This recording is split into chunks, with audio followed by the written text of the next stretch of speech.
Soc Joaquina Barba, soc membre del jurat dels Premis de Ciutat de Torrent de Narrativa i Poesia d'aquesta edició i les meues paraules són en representació i en nom dels meus companys i companyes del jurat i he de dir-vos que per a nosaltres ha estat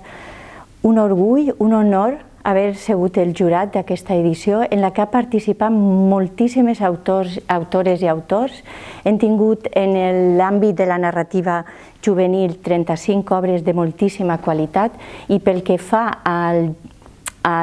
jurat de poesia he de dir que ha estat un treball deliciós perquè s'han presentat 43 obres de moltíssima qualitat, però també he de dir que el jurat hem estat molt units i hem tingut molt clar des del principi quines eren les obres que anaven a estar premiades per la seva qualitat, per la seva originalitat, per la sensibilitat, han estat com una representació d'aquest moment històric que estem visquent, que és la Covid, i que aquestes obres d'alguna manera ens han fet recordar en el moment en el que estem vivint